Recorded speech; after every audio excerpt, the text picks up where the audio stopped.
Timun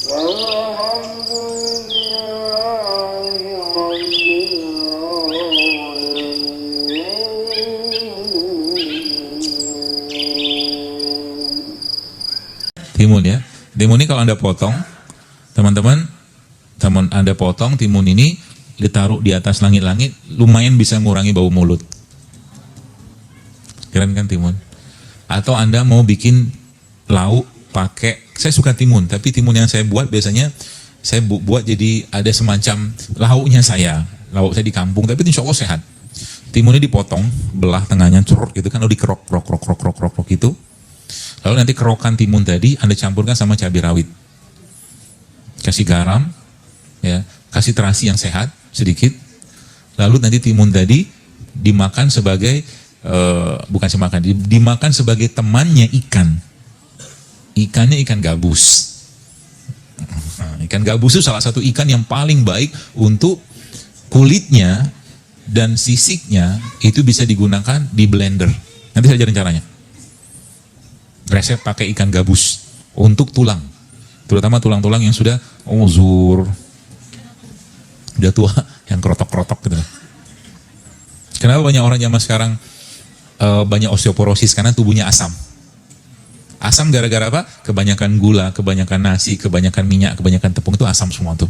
Dan pikirannya pun asam. Orang yang pikiran asam tuh seperti apa? Mukanya nggak nyenengin, nggak ada senyum-senyumnya, asam banget gitu lihat mukanya itu. Makanya bayi, kenapa bayi itu wajahnya nyenengin? Bayi 6 bulan, 0 sampai 6 bulan, karena dia minum ASI kan? Kenapa ASI? Karena ASI itu pH-nya alkalin. Kalau ASI itu dicek pakai pH, maka pH 8, mirip sama air zam-zam. Maka kalau Anda mau sehat, maka minum. Bukan minum ASI. Minumlah seperti ASI gitu loh. Ya kan gitu, pH-nya alkali, air alkali. Atau kalau nggak dapat air alkali, maka Anda makan beliau-beliau ini. Ini kan semua alkali semua nih sebagian besar. Timun, wortel, sayuran itu sebagian besar alkali. Ya. Buah-buahan sebagian besar alkali, kecuali durian. Durian itu kan asam. Cenderung asam. Boleh yang makan durian? Bagus, durian itu bagus. Baik. Ya, apalagi Anda makan sama bijinya. Bukan ditelan. Karena biji durian itu juga bermanfaat untuk menguatkan tulang. Jadi makan hawa-hawa aja dari tadi. Ya.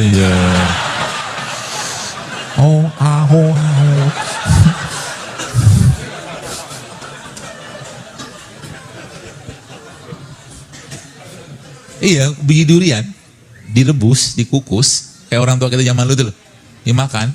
Sebenarnya kalau saya tadi saya di Purwakarta dikasih makan durian sama panitia, saya makan, nggak banyak tapi kalau banyak saya tahu akibatnya ke badan saya, langsung ngomel dia, kembung, itu terus itu.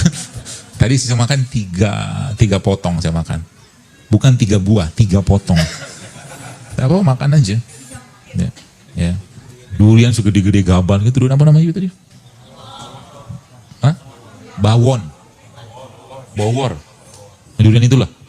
Segede kalau kelapa digabungin 2 atau gitulah gede duriannya. Udah banget. Nggak tahu kalau durian Nabi Adam kayak apa sih, nggak tahu. Nabi Adam gede banget kan? Gede banget ya. Usah itu intermezzo aja. Gitu ya. Pete bagus. Pete itu bagus. Jangan digoreng. Makan mentah.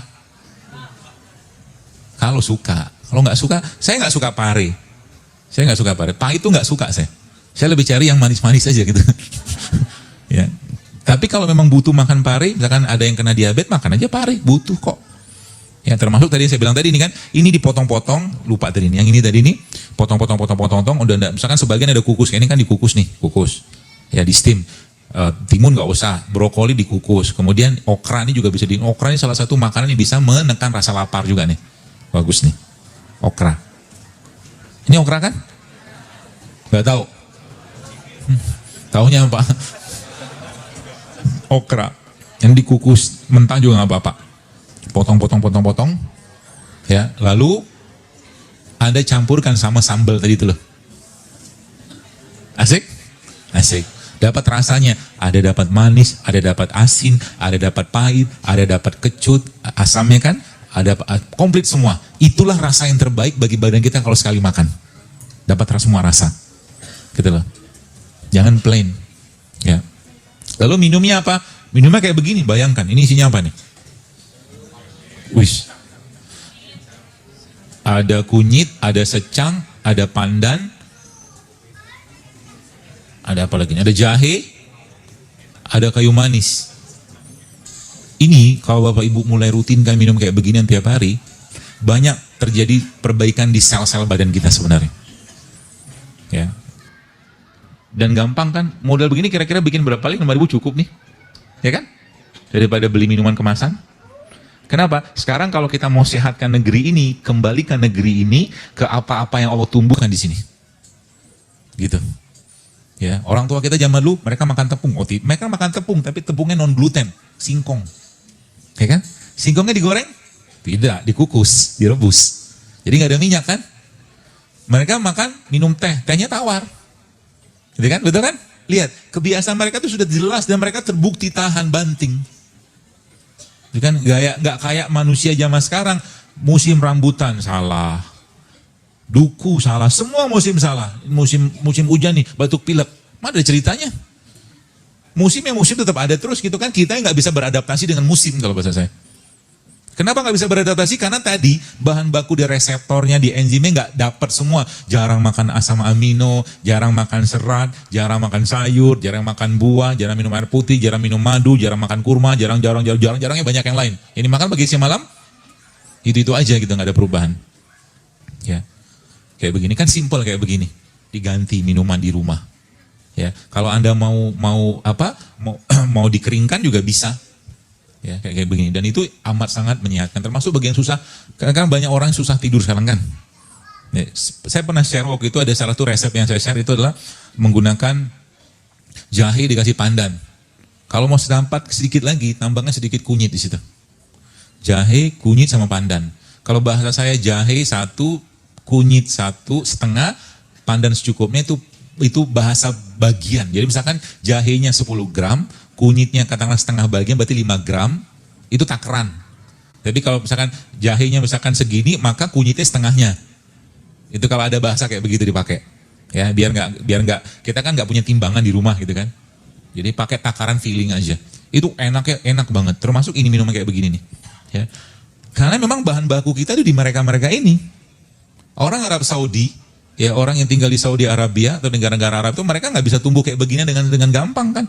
Ya sekarang dapat begitu banyak limpahan buah sayuran karena doa Nabi Ibrahim.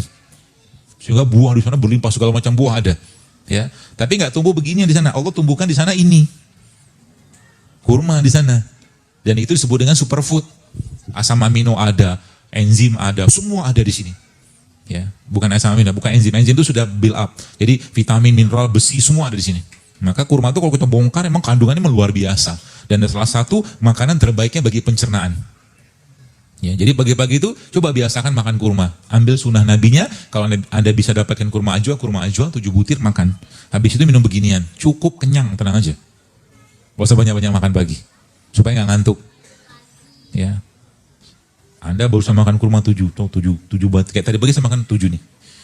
7 butir kurma ini, lalu minum air putih atau air kayak beginian, siap bekerja. Tiba-tiba bunyi teng. Abang bubur lewat, langganan. Nggak apa-apa, kalau mau beli, mau makan aja kan, nggak ada hubungan gitu kan. Maksudnya kalau Anda pengen tetap pengen makan ya makan aja, kan nggak ada yang larang juga.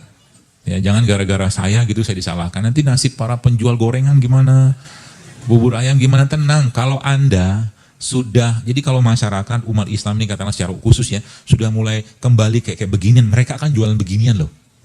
Betul? Kenapa mereka jualan begituan? Karena ada yang minta, ya kan? Ada pasarnya, ada marketnya. Jadi jangan khawatir. Saya kadang-kadang cerita ke teman-teman dokter gitu kan, oh nanti kalau semua sehat gimana, dokter kandungan, dokter jantung, dokter penyakit dalam nggak laku. Wah, ini masalahnya di akidah kalau ini saya bilang. Kata Allah, kata Rasulullah apa? Tidak akan dicabut nyawa seorang anak Adam atau anak hamba Allah gitu kan, sampai Allah cukupkan rezekinya. Sebagaimana maut itu mengejar dia, maka rezeki itu akan mengejar dia sampai dia mati, dicukupkan. Jangan khawatir rezeki. Jangan mengambil peran malaikat pemberi rezeki atau mengatur rezeki dari Allah, nggak usah.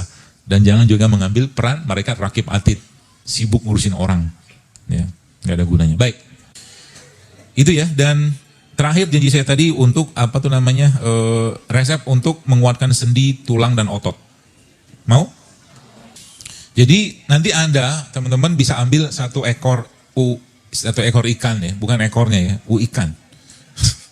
Ikan yang ukuran sedang, ikan apa? Kalau ada toman. Toman apa? Ikan toman apa? Browsing.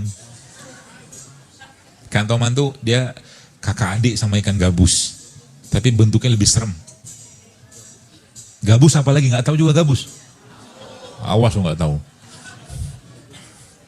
Ikan gabus atau ikan toman. Toman memang agak jarang, tapi dia salah satu sumber protein atau albumin yang paling baik itu daripada ikan toman. Ya kalau nggak ada gabus juga nggak apa-apa. Lalu sisik ikan sama kulitnya dikupas. Oke, dipisahkan lalu direbus sampai mendidih. Oke. Lalu ditambahkan garam boleh. Sudah nggak mendidih lagi ya, supaya garamnya nggak terlalu rusak dengan pemanasan tadi. Tambahkan bawang merah sama bawang putih di situ. Daging ikannya diolah jadi masakan seperti pindang, kukus, pepes atau pokoknya kukus pepes. Jangan digoreng. Ya, jangan dibakar.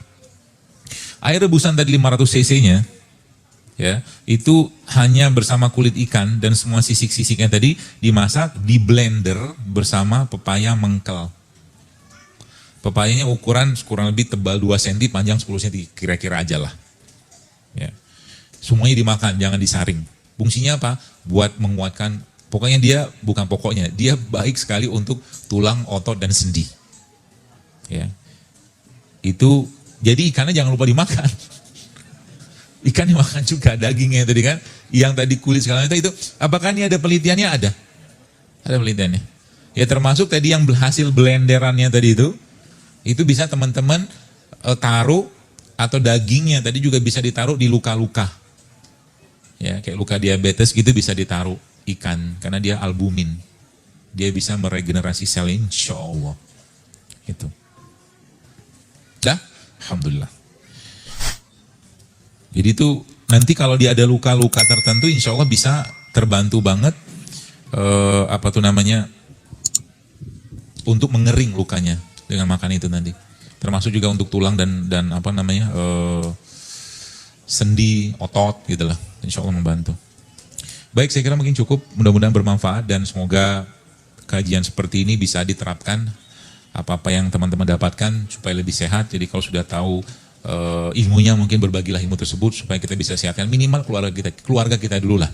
Anak-anak di rumah, suami, istri, atau orang tua, atau saudara gitu kan. Dengan cara seperti itu, maka insya Allah minimal kita dengan skala kecil bisa membantu beban negara ini yang begitu banyak sekarang penyakit-penyakit yang mungkin kalau boleh saya katakan ya pabrik-pabrik makanan, minuman yang mereka bikin makanan minuman dengan pengawet itu kan kita nggak bisa cegah itu ya, tapi kita bisa mengatur apa yang masuk ke dalam mulut kita.